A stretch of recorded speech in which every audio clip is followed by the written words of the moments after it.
Hello दोस्तों, हमारे channel पर आप सभी का स्वागत है। आज का टॉपिक है रासायनिक अभिक्रिया एवं समीकरण। ये चैप्टर हम पूरा देखेंगे, बहुत इम्पोर्टेंट चैप्टर है और बहुत इजी क्वेश्चन है। आपको ये वीडियो देखने के बाद जितने भी सभी सूत्र हैं और जितने भी सभी परिभाषाएं हैं और ये सभी पूरा आपको एकदम दिमाग में स्टोर हो जाएगा। देखते हैं, सभी एकदम स्टोर हो जाएगी। वीडियो देखने के बाद आपको कोई भी डाउट नहीं रहेगा, एक भी डाउट नहीं रहेगा। आइए पहले हम समझते हैं रिएक्शन। पहले चैप्टर का नाम है रासायनिक अभिक्रिया एवं समीकरण। चैप्टर का नाम है रासायनिक अभिक्रिया एवं समीकरण। रासायनिक मतलब होता है, पहले समझते हैं रासायनिक मतलब क्या होता है।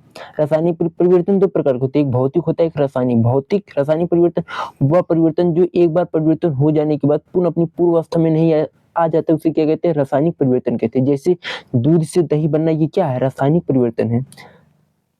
और ये क्या है, रासायनिक। जैसे लकड़ी का जलना, ये सब क्या है, रासायनिक परिवर्तन है। और भौतिक परिवर्तन किसे कहते हैं, वो परिवर्तन जो एक बार चेंज होने के बाद फिर अपनी पूर्व अवस्था में आ जाए, उसे क्या कहते हैं, भौतिक परिवर्तन कहते हैं। क्या कहते हैं, भौतिक परिवर्तन कहते हैं। जैसे जल का बर्फ बन जाना, कैसे, जैसे जल का बर्फ बन जाना, बर्फ से फिर वाष्प बन जाना, वाष्प से फिर जल बन जाना, ये सब क्या है, भौतिक परिवर्तन है। ये सब क्या है, भौतिक परिवर्तन है।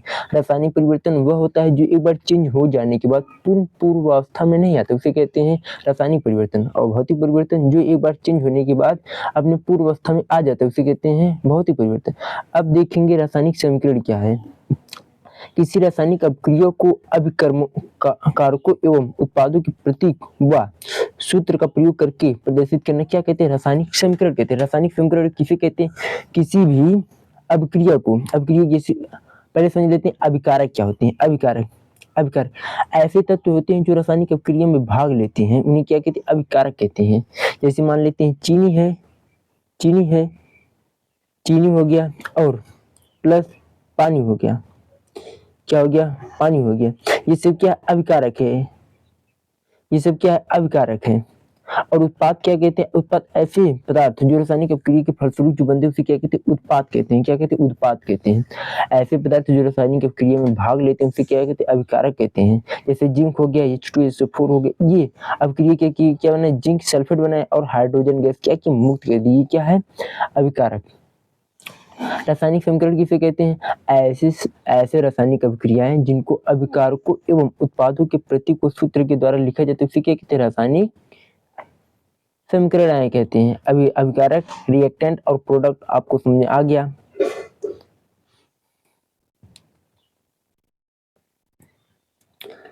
ऐसे पदार्थ जो रासायनिक अभिक्रिया के संपूर्ण होने पर प्राप्त होते हैं उसे क्या कहते हैं, उत्पाद कहते हैं। जैसे ये बन गए, ये जिंक सल्फेट, ये क्या है, और हाइड्रोजन गैस मुक्त की, ये क्या उत्पाद है। रासायनिक समीकरण को संतुलित करने की क्या जरूरत होती है, क्यों जरूरत पड़ती है। समीकरण को संतुलित करना बहुत जरूरी होता है। वह रासायनिक समीकरण जिसमें अभिकारक एवं उत्पाद के अणुओं की संख्या क्या होती है, परमाणुओं की संख्या बराबर होती है, इसे क्या कहते हैं, रासायनिक समीकरण कहते हैं, रासायनिक संतुलन कहते हैं। वो पूर्व से संतुलित होता है।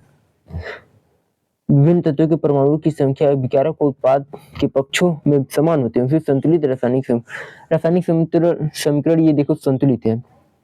यदि आपको रासायनिक समीकरण को संतुलित नहीं करना आता है तो हमने एक वीडियो में बताया है कि रासायनिक समीकरण को कैसे संतुलित करते हैं, वहां पर आप देख लेना।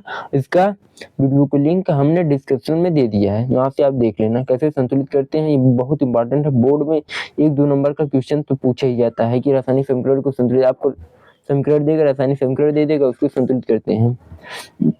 ये सभी देखिए संतुलित किया गया है।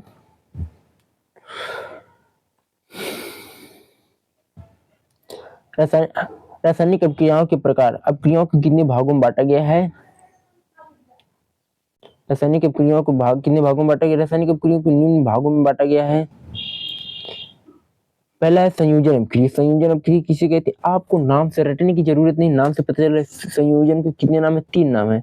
संयुग्मन, युगात्मक अभिक्रिया कहते हैं। संयोजन मतलब क्या होता है, जुड़ना। संयोजन मतलब जुड़ना, जब 2 या 2 से अधिक अभिकारक मिलकर एकल उत्पाद का निर्माण करते हैं उसे क्या कहते हैं, संयोजन अभिक्रिया कहते हैं। युगात्मक, योग मतलब क्या होता है, जुड़ना। जब एक और एक मिलकर क्या बनाते हैं, 2 मतलब जुड़ते हैं, उसे क्या कहते हैं, जोड़। उसी को कहते हैं जब एक या एक से अधिक अभिकारक मिलकर एक उत्पाद का निर्माण करते हैं, उसे क्या कहते हैं? संयोजन अभिक्रिया। अब वियोजन मतलब होता है टूटना, अपघटन अभिक्रिया। नाम से पता चल रहा है वियोजन मतलब क्या होता है? टूटना, अपघटन मतलब वियोजन होना। जब एकल अभिकारक टूटकर एक या अधिक उत्पाद बनाते उसे क्या कहते हैं? वियोजन अभिक्रिया कहते हैं। ऊष्माक्षेपी संयोजन और वियोजन एक दूसरे के उल्टे होते हैं, विलोम होते हैं। एक को याद होगी, दूसरा याद करने की जरूरत नहीं, ये एक दूसरे के उल्टे हैं, विलोम होते हैं। अब उसी प्रकार ऊष्माक्षेपी रिएक्शन और ऊष्माशोषी रिएक्शन एक दूसरे के उल्टे हैं। ऊष्माक्षेपी मतलब होता है वह क्रिया जो रिएक्शन करने के बाद ऊर्जा मुक्त करते हैं, उसे क्या कहते हैं? ऊष्माक्षेपी रिएक्शन कहते हैं। वह रिएक्शन जो अपक्रिया करने के बाद क्या करते हैं? ऊर्जा को मुक्त करता है, उसी के जैसे श्वसन अपक्रिया। जैसे हम भोजन करते हैं, भोजन करने के बाद हमको क्या मिलती है? एनर्जी मिलती है। ये क्या है? ऊष्मा को हमको ऊष्मा मिलती है, एनर्जी। ये क्या है? ऊष्माक्षेपी रिएक्शन होता है। जैसे कोयले का दहन हो गया, कोयला को दहन होता है, क्या मिलता है? ऊर्जा मिलता है, ऊर्जा को मुक्त होता है। ये क्या है? ऊष्माक्षेपी। और ऊष्माशोषी रिएक्शन नाम से चल रहा है, सोखना मतलब सोखना। वह रिएक्शन जो जिसको अपक्रिया करने के लिए हमको ऊर्जा देनी पड़े, उसे क्या कहते हैं? ऊष्माशोषी रिएक्शन कहते हैं, ऊष्माशोषी रिएक्शन कहते हैं। ऊष्माक्षेपी और ऊष्माशोषी एक दूसरे को। अब विस्थापन रिएक्शन किसे कहते हैं? विस्थापन रिएक्शन मतलब विस्थापित करना है। जब अधिक ताकतवर तत्व कम क्रियाशील, अधिक क्रियाशील तत्व कम क्रियाशील तत्व को उसके स्थान से विस्थापित कर देते हैं, उसे क्या कहते हैं? विस्थापन अभिक्रिया। मतलब कि कमजोर मजबूत व्यक्ति कमजोर को उसके स्थान से विस्थापित कर देने को क्या कहते हैं? विस्थापन रिएक्शन कहते हैं। यहाँ तक समझ में आया। अब द्विविस्थापन रिएक्शन क्या होता है? द्विविस्थापन मतलब इसमें होता है केवल आयनों का आदान प्रदान होता है, उसे क्या कहते हैं? द्विविस्थापन रिएक्शन कहते हैं, द्विविस्थापन रिएक्शन कहते हैं। उपचयन रिएक्शन किसे कहते हैं? इसको क्या कहते हैं? ऑक्सीकरण रिएक्शन कहते हैं, ऑक्सीकरण रिएक्शन कहते हैं। क्या कहते हैं? ऑक्सीकरण रिएक्शन कहते हैं। जैसे लोहे में जंग लगना, ये क्या है? ऑक्सीकरण। इसमें ऑक्सीजन का परत चढ़ जाता है, ऑक्सीजन का परत ने ऑक्सीजन से रिएक्शन कर देता है, जिसके कारण मूर्छा लगना, जंग लगना, ये सब क्या है? ऑक्सीकरण रिएक्शन है। जिसमें हाइड्रोजन ऑक्सीजन की वृद्धि होती है, ऑक्सीजन की वृद्धि या ऑक्सीजन के साथ रिएक्शन करते हैं, उसे क्या कहते हैं? ऑक्सीकरण अभिक्रिया या उपचयन अभिक्रिया। जिसमें ऑक्सीजन की वृद्धि होती है तथा हाइड्रोजन की ह्रास होती है, उसे क्या कहते हैं? ऑक्सीकरण रिएक्शन या उपचयन अभिक्रिया। अब अपचयन अभिक्रिया किसे कहते हैं? वो अपक्रिया जिसमें ये उल्टे हैं, वो अपक्रिया जिसमें ऑक्सीजन का ह्रास होता है तथा हाइड्रोजन की वृद्धि होती है, उसे क्या कहते हैं? अपचयन रिएक्शन कहते हैं, अपचयन रिएक्शन। अपचयन और उपचयन एक दूसरे के उल्टे हैं, एक को याद होगी, दूसरा याद करने की जरूरत नहीं। रेडॉक्स रिएक्शन किसे कहते हैं? रेडॉक्स जिसमें अपचयन और उपचयन दोनों क्रिया होते हैं, उसे क्या कहते हैं? रेडॉक्स रिएक्शन कहते हैं। रेडॉक्स में अपचयन और उपचयन दोनों होते हैं। हमने बताया था संयोजन अपक्रिया किसे कहते हैं? संयोजन मतलब होता है योग, जिसमें इन अपक्रियाओं में दो या दो से अधिक अभिकारक मिलकर एकल उत्पाद का निर्माण करते हैं, उसे क्या कहते हैं? संयोजन रिएक्शन कहते हैं। क्या कहते हैं? संयोजन रिएक्शन। हमने बताया था संयोजन रिएक्शन किसे कहते हैं। जैसे कोयले का दहन हो गया, कोयले को ऑक्सीजन की स्थिति में जलाते हैं तो क्या होता है? कार्बन डाइऑक्साइड मुक्त होता है, जल का निर्माण होता है। और गंधक मतलब होता है सल्फर को ऑक्सीजन की उपस्थिति में अपक्रिया करते हैं। अब कैल्शियम हाइड्रोक्साइड का निर्माण, ये सब क्या है? ये सभी संयोजन अपक्रिया। ये एक अभिकारक है और ये एक अभिकारक है, ये दोनों मिलकर क्या बना रहा है? एकल उत्पाद का निर्माण कर रहे हैं, इसे क्या कहते हैं? संयोजन रिएक्शन कहते हैं, संयोजन रिएक्शन कहते हैं। अब वियोजन अपक्रिया किसे कहते हैं? वियोजन हमने बताया था, वियोजन मतलब टूटना। जब एकल उत्पाद टूटकर, एकल अभिकर्मक टूटकर दो या दो से अधिक उत्पाद बनाता है, उसे क्या कहते हैं? वियोजन रिएक्शन कहते हैं। जैसे फेरस सल्फेट टूट गया, फेरस सल्फेट टूटकर बनाया गया, ये हो गया। कैल्शियम कार्बोनेट का वियोजन हो गया, कार्बन डाइऑक्साइड मुक्त कर रहा है, ये सब क्या है? वियोजन हो रहा है। एक अभिकारक टूटकर दो या दो से अधिक उत्पाद बना रहा है, तो क्या कहते हैं? वियोजन रिएक्शन कहते हैं। जैसे सिल्वर ब्रोमाइड टूट कर ये बना रहा है। इस अपक्रिया का उपयोग श्याम श्वेत फोटोग्राफों में किया जाता है। संगमरमर का सूत्र पूछा जाता है, ये संगमरमर का सूत्र है। ऊष्माक्षेपी रिएक्शन हमने बताया था, जिसमें ऊर्जा मुक्त होती है, उसे क्या कहते हैं? उसमें वह रिएक्शन, वह क्रिया जिसमें ऊर्जा के रूप में उत्सर्जित होता है, उसे क्या कहते हैं? प्राकृतिक गैस का दहन। जैसे मीथेन का ऑक्सीजन की उपस्थिति में दहन कराते हैं, क्या कार्बन डाइऑक्साइड, और ऊर्जा मुक्त होता है। श्वसन एक क्या है? एक ऊष्मा छवि रिएक्शन है जिसमें ऊर्जा हमको मिलती है, हम भोजन ग्रहण करते हैं तो हमको क्या मिलती है, भोजन मिलता है, एनर्जी मिलती है। मनुष्य को जीवित रहने के लिए हमें ऊर्जा की आवश्यकता होती है, यह ऊर्जा हमें भोजन से प्राप्त होती है। पाचन क्रिया के समय खाद्य पदार्थों में टूट जाते हैं, जैसे चावल, आलू, ब्रेड में कार्बोहाइड्रेट होते हैं। कार्बोहाइड्रेट के टूटने से ग्लूकोज का निर्माण होता है। यह ग्लूकोज हमारे शरीर की कोशिकाओं की उपस्थिति में ऑक्सीजन से मिलकर हमें ऊर्जा का प्रदान करता है। ये सभी टूटकर क्या बनाते हैं, ऊर्जा का निर्माण करते हैं, ऊर्जा का निर्माण करते हैं।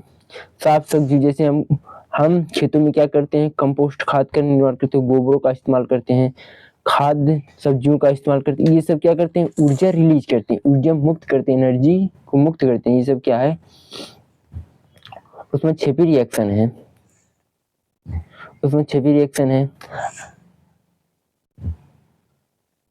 अब उसमें सोसी रिएक्शन हमने बताया था जिसमें ऊर्जा देनी पड़ती है रिएक्शन के लिए, जिसमें क्या करनी पड़ती है, ऊर्जा देनी पड़ती है रिएक्शन के लिए।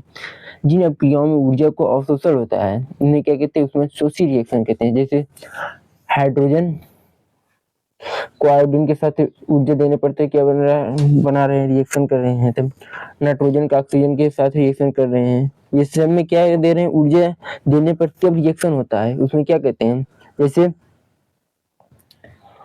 हमको रिएक्शन करने के लिए क्या ताप की जरूरत होती है, ऊर्जा की जरूरत होती है, तभी रिएक्शन करता है। उसे क्या कहते हैं, उसमें सोसी रिएक्शन कहते हैं। विस्थापन अभिक्रिया हमने बताया था, इसमें अधिक क्रियाशील तत्व कम क्रियाशील तत्व को उसके स्थान से विस्थापित कर देता है।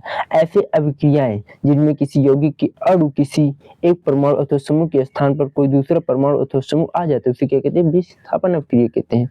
जैसे जिंक अधिक क्रियाशील है लेकिन कॉपर कम है, तो जिंक यहाँ से कॉपर से हटो यहाँ से, ये ताकतवर है ज्यादा और ये कम ताकतवर है, यहाँ के स्थान पर हट जाएगी, हो जाएगी जिंक सल्फेट और ये हट जाएगा। अब फेरस अधिक क्रियाशील है कि ये कॉपर, फेरस अधिक क्रियाशील है तो ये यहाँ से हटा देगा, कहेगा हटो यहाँ से तुम, हट जाएगा ये। द्विविस्थापन अभिक्रिया, विस्थापन अभिक्रिया में केवल क्या होता है, आयनों का आदान प्रदान होता है, उसे क्या कहते हैं, द्विविस्थापन रिएक्शन कहते हैं। जैसे सोडियम सल्फेट हो गया, इसमें क्या हो रहा है, केवल आयन का आदान प्रदान हो रहा है, आयन का आदान प्रदान हो रहा है बस। अपचयन अभिक्रिया हमने बताया था, वह अभिक्रिया जिसमें ऑक्सीजन की वृद्धि होती है और हाइड्रोजन का त्याग होते हैं। जैसे जिसमें ऑक्सीजन की वृद्धि मतलब ऑक्सीजन के साथ रिएक्शन कर रहा है, तो ये क्या हो गया, अपचयन अभिक्रिया हो गई। और उपचयन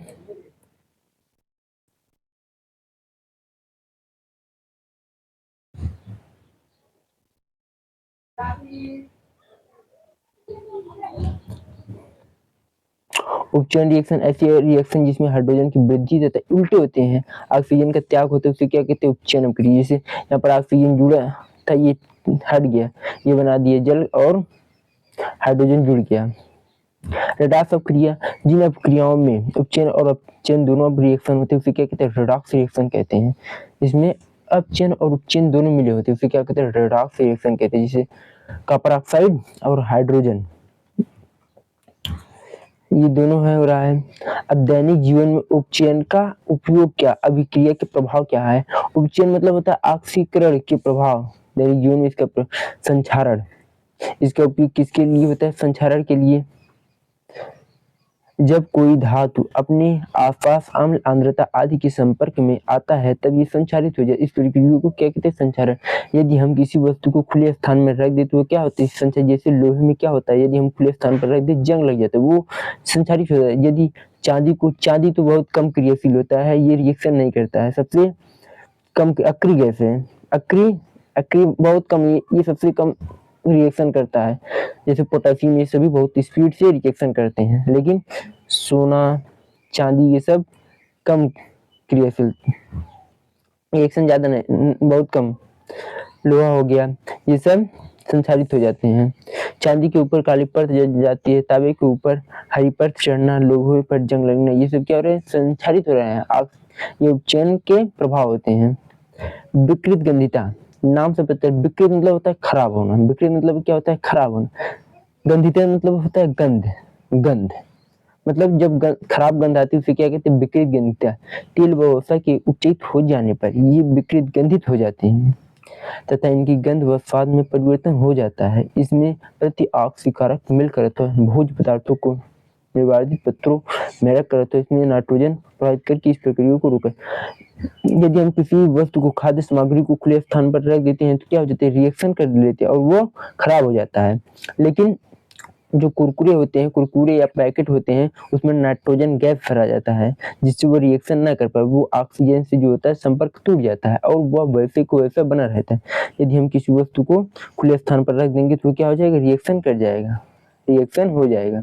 इसी प्रकार किसी वस्तु को खुले स्थान पर रखना नहीं चाहिए। आपने देखा होगा कि ठंडियों में कोई चीज जल्दी खराब नहीं होती है और गर्मियों में बहुत स्पीड से खराब हो जाती है। क्यों, ऐसा क्यों कारण होता है? क्योंकि ठंडियों में जो होता है, मौसम ठंडा होने के कारण रिएक्शन नहीं होता है, अत्यधिक रिएक्शन नहीं होता, और गर्मियों में तापमान वृद्धि होने के कारण तापमान वृद्धि के कारण रिएक्शन तेजी से होता है, जिसके कारण वस्तुएं अत्यधिक जल्दी खराब हो जाती है।